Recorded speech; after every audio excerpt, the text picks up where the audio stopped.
Hey, welcome back to the channel. Dave got the BLUETTI Elite 300, and this thing is marketed as basically the smallest 3 kilowatt hour unit on the market. Nearly 60% smaller than traditional units, at least that's what they claim. And I can definitely see where they would say that, because it's definitely pretty small, and it's about the same size as a lot of the 1 kilowatt hour battery kind of power station units that I have other brands in, and probably even their own brand, you know, their past units. So basically we're going to try to talk about the stuff people really care about and testing and stuff like that. You're going to want to know if this thing actually works. Of course, we're going to go through the specs as well, because people are going to want to know the specs. But I've been testing this thing out for a few days, you know, trying to see what it can do. And maybe you can figure out, you know, if this unit is for you, because that's basically what you're watching this video for. You know, you're comparing these units and trying to see which one is going to be best for your situation, whether that be backup power for your house and running a refrigerator or something like that, or running an RV, as it does have like a little RV plug on it. But we'll get into all the specs, so let's go ahead and jump into that. All right, so one of the first things you're going to want to know with this thing is, what is it going to cost? Before I jump into all the specs and all that, basically I'm releasing this video during the Prime Day deals. I think it's about 3 days, and this thing's going to be on sale, and it's going to be $999 if you just want the BLUETTI 300, just the unit. So for the Elite 300 and the two 200-watt solar panels, a little combo unit they got, it's going to be $1,449 if you want to get some of them portable panels. That might not be the case, that might not be what you want, but it's going to be on sale that day. And also you can use my discount code, which I'll leave linked below, either directly on BLUETTI's site or on Amazon, and you'll be able to get an extra 5% off of that cost. So that's definitely going to save you some money. And the code is going to be RODH5OFF, and of course I'll leave that down in the description. So before we jump into the testing, you may care about the specs, so let's go ahead and jump into that first. All right, let's just start out real quick with everything this thing comes with.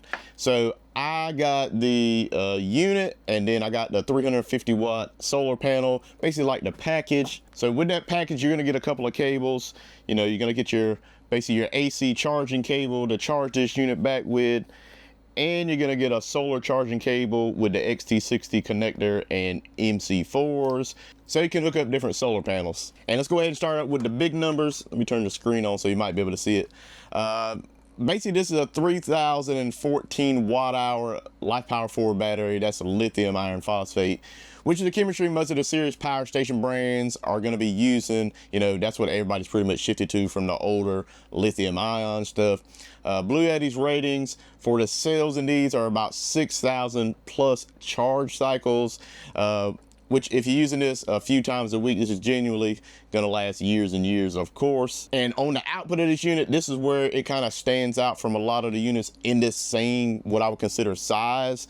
And that is going to be 2,400 watts continuous output with a peak of 4,800, which is crazy for a unit this small. You know, it has a good sized battery in it, but the unit itself is physically still pretty small. So to me, that is pretty crazy. And the surge numbers are definitely more than most people are going to think, and the continuous, you know, is pretty good as well. It's about handling that initial startup on a lot of things, like different little compressors and microwaves and power tools, just depending on what you're going to be using this for. If you're using this like at an off-grid location and you need to run some tools and stuff, this is going to be able to run some serious tools off of it for its size. And of course, like I said, here in a minute, we'll get into doing some capacity testing on this thing and seeing what the output really is when you try to max it out. But the size and weight of this unit is about 58 pounds, you know, so, you know, it is heavy. You know, once it starts getting over that 50-pound range, anything you're gonna be carrying with your hands can be a little difficult. But as you can see right here, when I was moving it from my house to my building after I was doing some testing, you know, I'm not having a problem carrying it at all. Of course, you're not gonna be hiking around with this thing in the woods or anything like that. You know, most of you be putting this thing in a vehicle, taking it to your camp, and just moving it from a vehicle to your RV, or your RV to your house or something like that. So you're not gonna be moving it very far. Now the ports and connections, that's another thing that people are going to want to know about. You know, going to start out with the biggest connection on here, this TT30 connection. Basically, it's like a little RV type plug. They're dedicated 30 amp outlet for your RV. You know, not saying you're gonna be able to run an RV forever on something like this with a 3 kilowatt hour battery, but a lot of stuff like your fridge and your lights and all the basic stuff is gonna be able to run that fine. And it can even probably start up an AC, which I don't have an RV to test that on, but we will be testing out, you know, what this thing can actually put out here shortly. And we got some 12 volt outlets. We got the 12 volt 30 amp, you know, your standard DC kind of port that used to come on vehicles, cigarette lighter port, that's what I call it.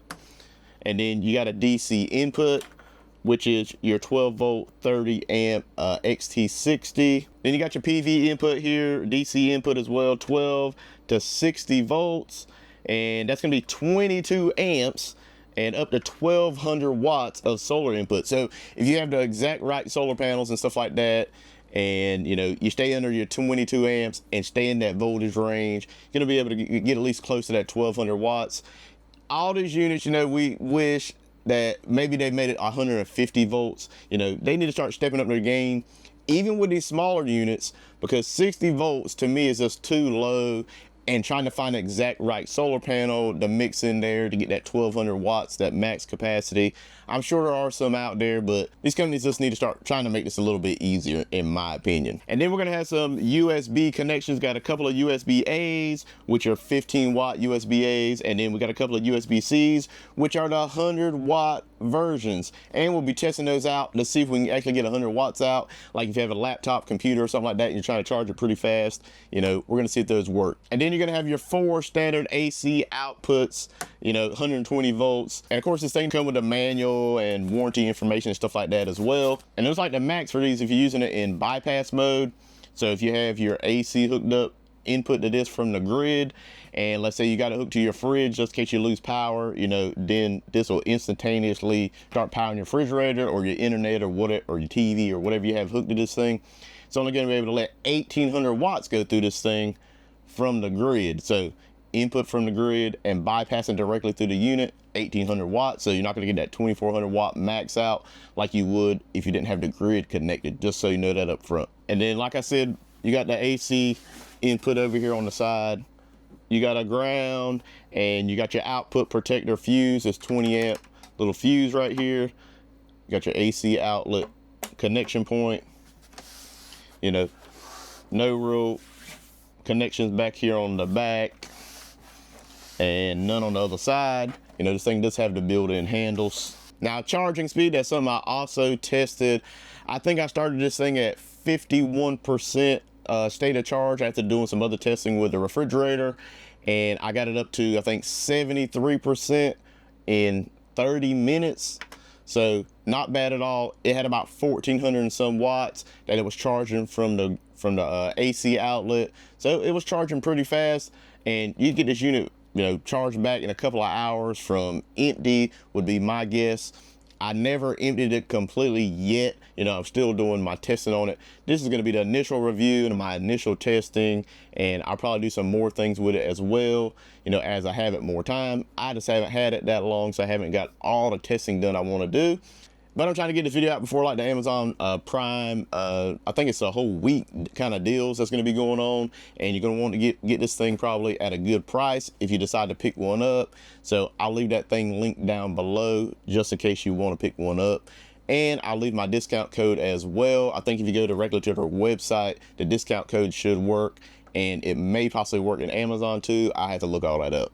So this thing claims to be able to charge this thing back from the wall outlet, and it hits 80%, it says, in an hour, you know, 1.6 hours. So we just have to see. I guess the lower the state of charge is, the faster it may charge, you know.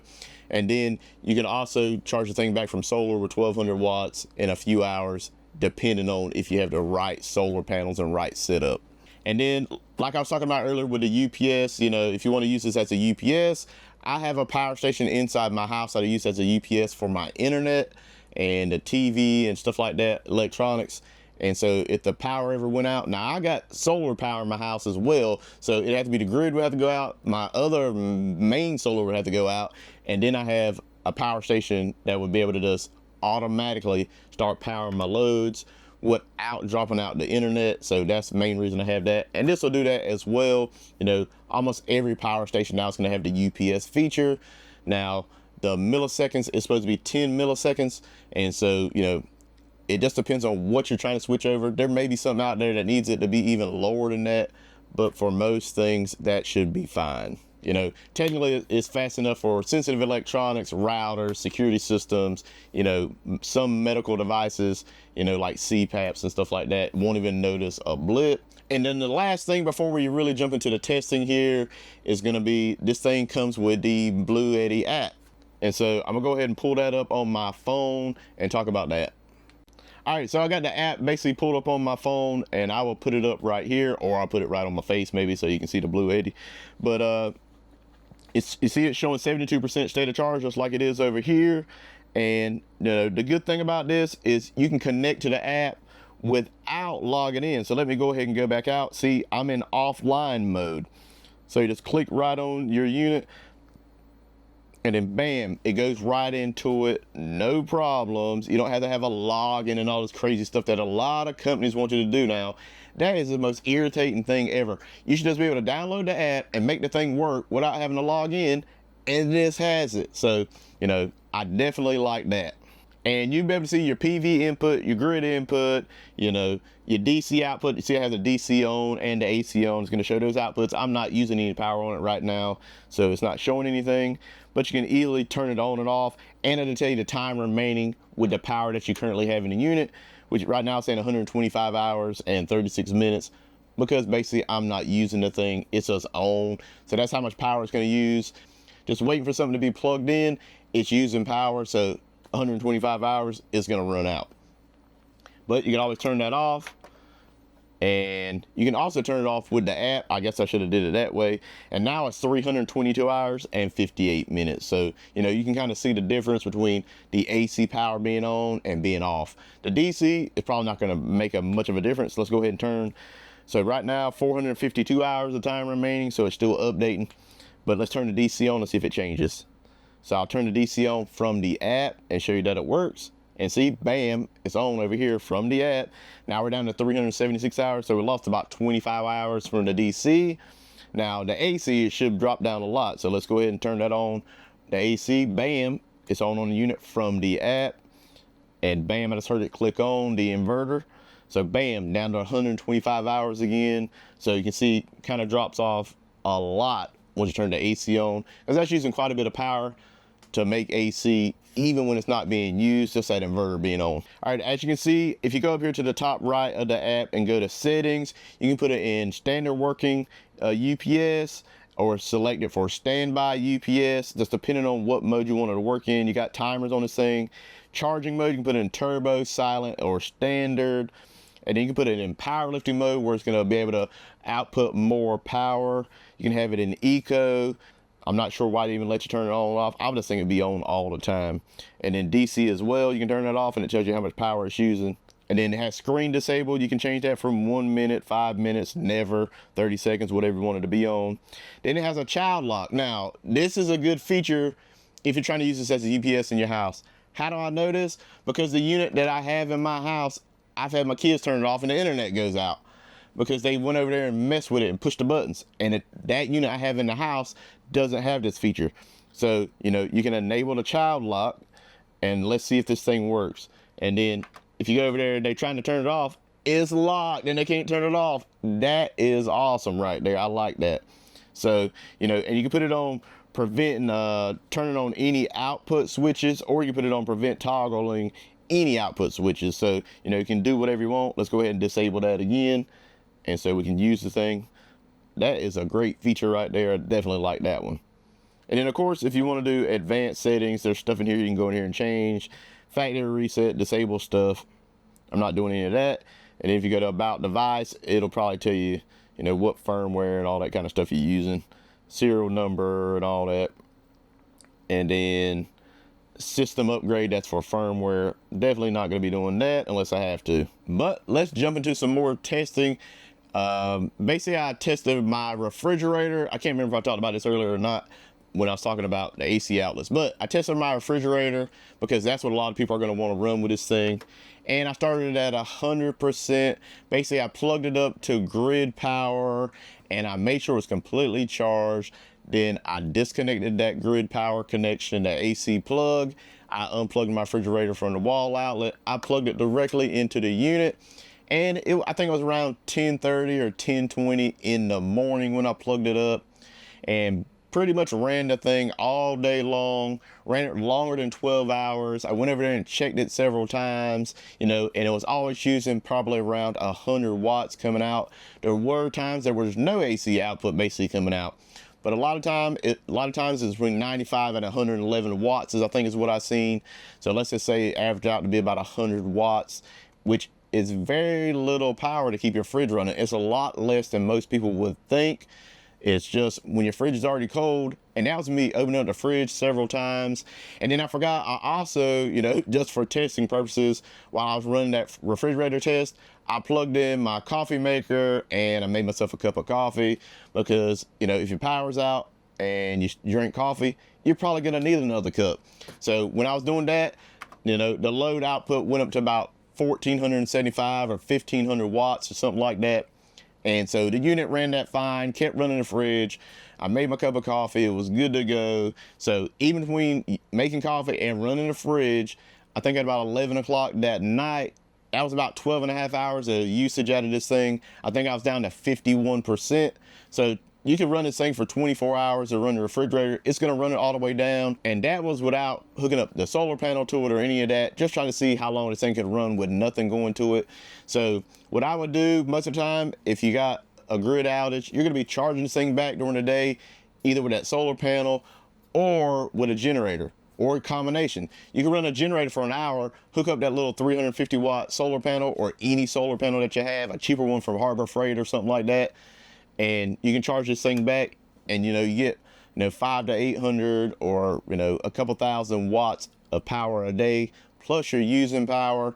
You know, it's going to be a lot easier to keep this thing maintained than if you ran a generator only. So maybe you can limit your generator runtime to an hour a day with this, you know, just if you want to top it off in the evening, you know, once you see kind of where the solar got you to, if it's not at 100%, run the thing for an hour, get the thing topped off, then you'll make it all night, running the refrigerator, running the internet, running a light or two, you know, the very, very basics. This is definitely going to make it all night. I guess another test we can go ahead and do before we do the outlet test is let's charge my laptop, which is a MacBook, and see how fast these 100 watt chargers really are and see what we get out of them. All right, got an Anchor USB-C to USB-C cable.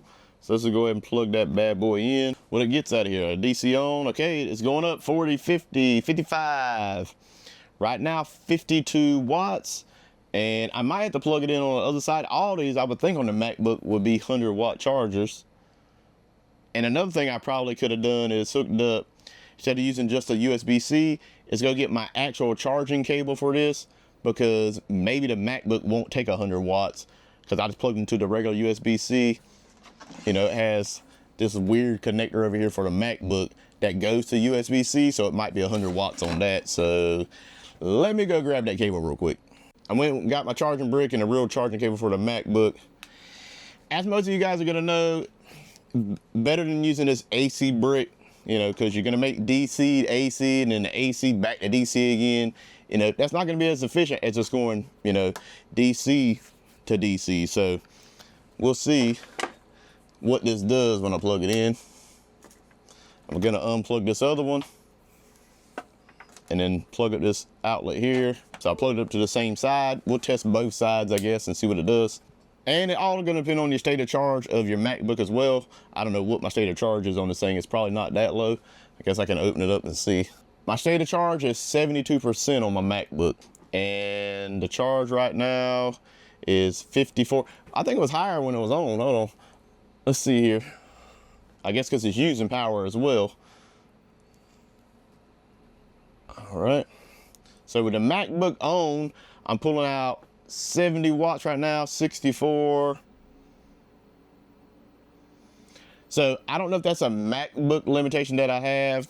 You know, if it just don't want to use 100 watts right now. I might have to find something that I know will pull 100 watts steady regardless. Might be something good to test this thing with. So I don't know if this is a limitation of the BLUETTI or the MacBook.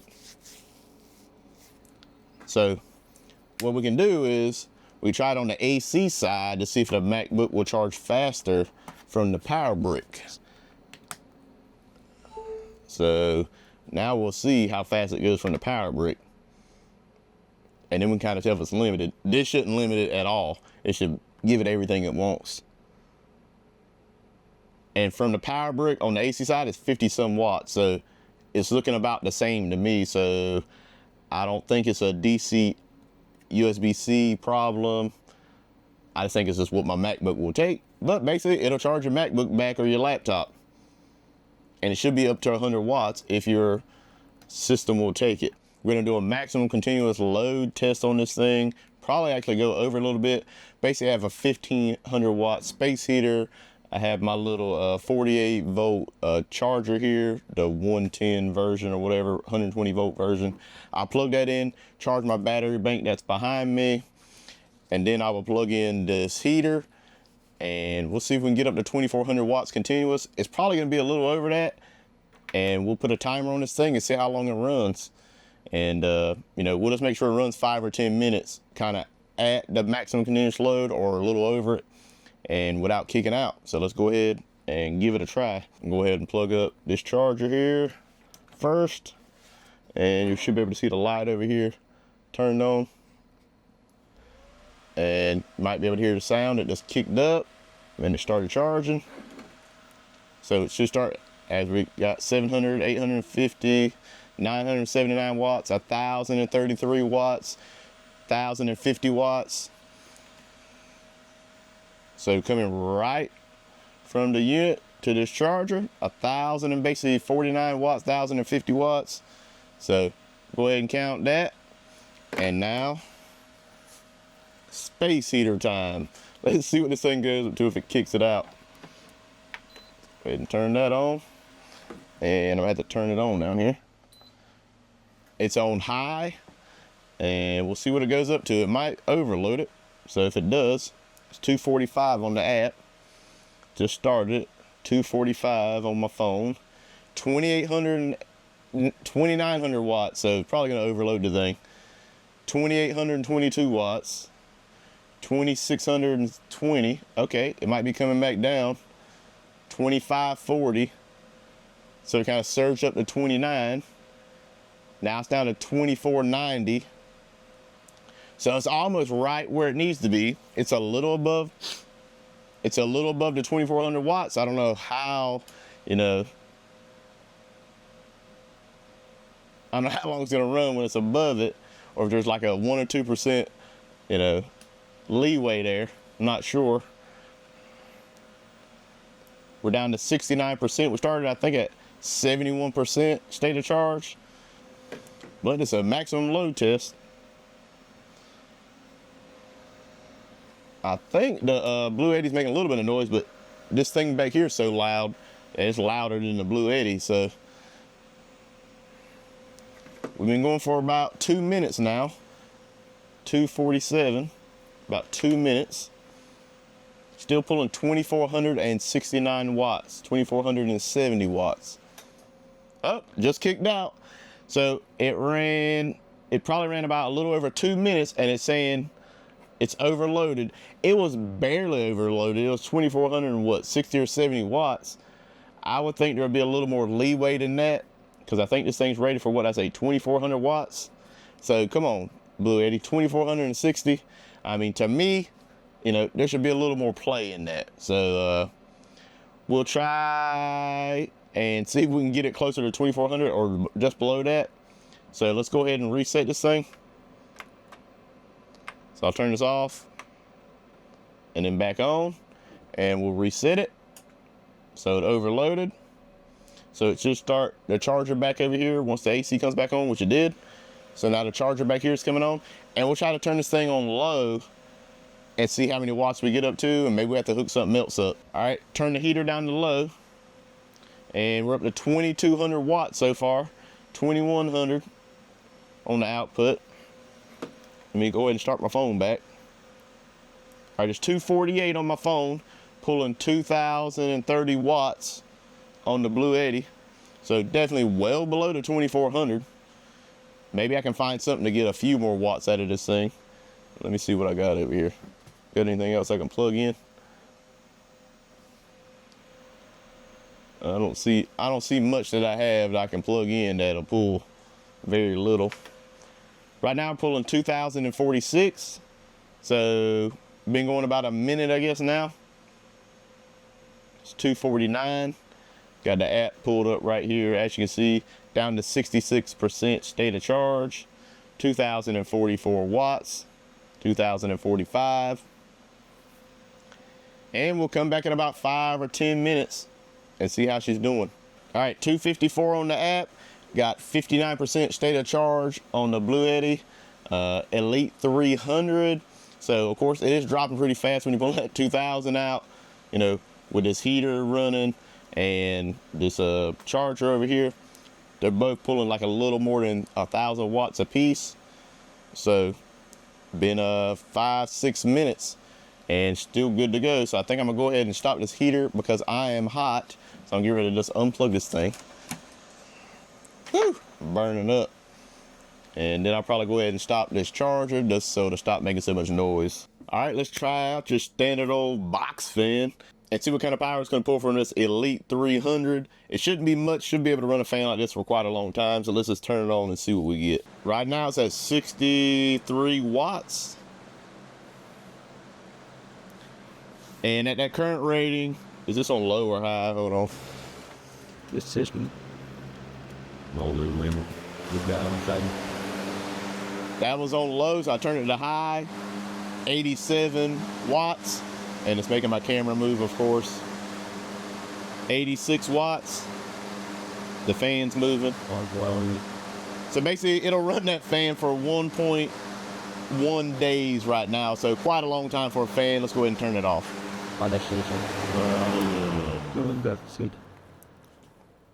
So we got another tool here that you may run, a little chainsaw, corded version, and you know, if it's not this, you know, it might be a miter saw or something like that. Just different things you might want to run on a homestead or an off-grid cabin or something, or you know, just on a job site that you're working at. You want to see if this machine's gonna be able to run it.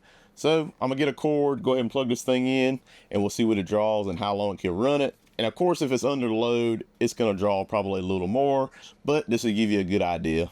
All right, let's see what this thing pulls. So fast it didn't show basically anything, but as you can see, it definitely starts. It went up to 862 watts. 2,543. So that probably shows.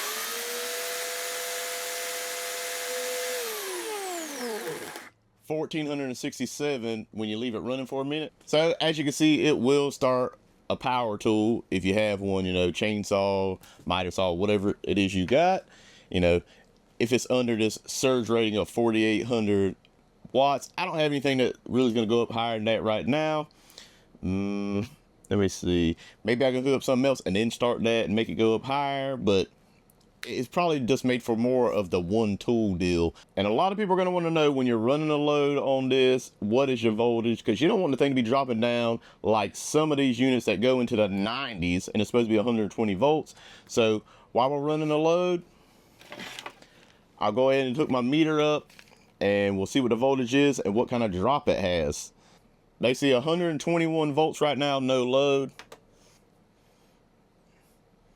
And hopefully you will be able to see that. I'm trying to see it as well, trying to see what it is.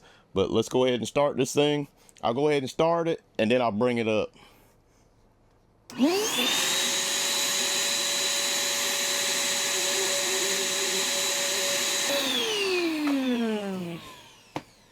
right. This thing ain't moving at all. Like, man, that thing that good? Let's try it again.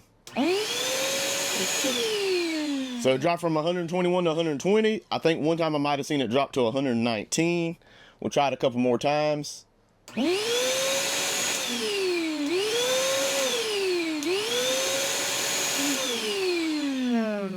So You know, even with this little shop vac I got going that pulls about 1500 watts or so, let's go ahead and hook that chainsaw back up and test that and see what the voltage drop is. I'll prop up the meter and hopefully we'll both be able to see it. All right, with this here, let's see what we get. So it jumped up to 124 volts, I guess, you know, trying to make up for whatever it was trying to draw it down. Go. So I saw it go down to 117. And of course, this is pulling about 2,500 or so watts on startup. I saw it go down to 116 watts. I saw it go down to 116 volts. I saw it go down to 98 volts that time, so not great, but we'll see if it stays down there. If it comes right back up, it might just be that initial surge, brung it down just a little bit. It comes right back up, so even when I have seen it drop low for just a second, it comes right back to the 121. A lot of these units, they'll get down in the 90s and just stay there, so, you know, to me, it's passing. I saw it go down to 99 volts, but come right back up to 121. So to me, that means just a quality unit. It comes right back to 121. You know, it is always going to be pretty difficult when you have a surge coming out of batteries to keep it exactly what it needs to be, because, you know, you got to have a very quick reaction time. So, of course, I had the 30 amp plug that I wanted to try. I got an adapter in. It wouldn't work with my EV chargers that I have because they're 240 volts. That's a 120 volt RV plug. So I don't really have anything I can try with that. And maybe at some point I'll be able to get over to my friend's RV and try that out, plug it up, and see if it works. I'm sure it probably does. But you see, we did the max kind of continuous load, at least close to it, over 2,000 watts. It was fine. It was just barely over 2,400. I'm not real super excited about that, I'm gonna be honest. You know, when you tell me 2,400, I still want a little bit of a plus or a minus there. And I don't feel like that was enough myself, but maybe it's just built into the software. It says, hey, if it's over 2,400 watts for 2 minutes, you know, to go ahead and cut it out. But maybe it should say, you know, 2,500 watts or something. Give us just that little bit of leeway. But most of the stuff about this thing so far, with my testing, I've liked. It ran that refrigerator for 12 and a half hours, used 49% state of charge, and I also made coffee and ran that coffee maker, which will burn down the power in 5 minutes. You know, it's using 1,500 watts or whatever. And so it was burning down the power a little bit. So you can definitely run a refrigerator, just a normal standard fridge with a fridge freezer combo on it. You know, house or residential size fridge, no problem. I think 24 hours with this unit. And that's what a lot of people are going to be using it for emergency backups, to keep their food cold, to save all that money, because food is so expensive now. You don't want that stuff going bad when you have a power outage. So this definitely be a good option for hurricanes and just all the different reasons you can have a power outage. But hurricane season, you know, is going to be coming up here again, and you have to worry about that stuff. People's got tornado seasons and everything else. And of course, with all these droughts going on around here, it's probably going to be more fire dangers and a lot of stuff that could also knock out power.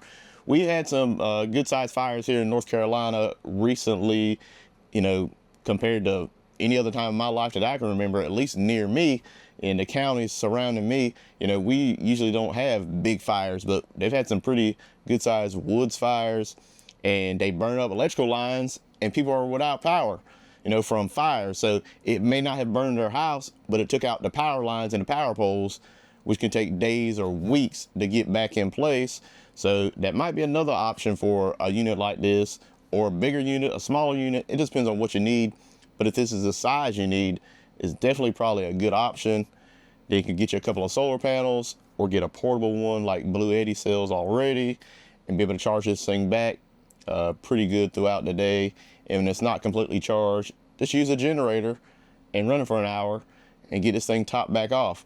Because, you know, if you don't have it discharged all the way, you're not going to have to run it long to get this thing charged back up. It'll charge back at, you know, whatever it was, 1,500 watts. So this battery's a little over 3 kilowatt hours, so you'll definitely be able to charge it back with a generator in 2 hours. And if it's not completely depleted, you're probably going to be running like an hour or less, especially if you're running on solar and other things and not completely dead. Do that in the evening. Then at night, you can be running your stuff, your loads in your house, your basics, you know, quietly without having to run a generator outside. You can lock your generator back up in your garage or in your building so it's not gonna get stolen while you're asleep. So what additional testing do you want me to do on this unit? You know, I think it's done pretty good. Ran the chainsaw, shop vac, all that normal kind of stuff, a fan. My refrigerator, ran that test for like over 12 hours or whatever, used less than 50% of the power. So if there's something else you want me to do in a secondary video, I don't have enough time to continue doing testing because I got to get this video out for the Prime Day deals. So I'm gonna go ahead and release what I got. And if it's something that you're interested in, just remember to use those links below. It'll help out me and the channel. And of course, if you use my discount code, you're gonna get 5% off the Prime Day deal. That's already a deal, $9.99 I think for this, and $14.49 if you get the bundle with the two 200-watt solar panels. Like I said, you can always go get solar panels locally off of Facebook Marketplace, some used ones, or go to Harbor Freight or something like that if you just want some standard glass panels. But if you want a foldable option you can take with you, you know, BLUETTI does have that. And remember, if you like this kind of video, hey, think about hitting that subscribe button, hitting that like button, and thanks for watching.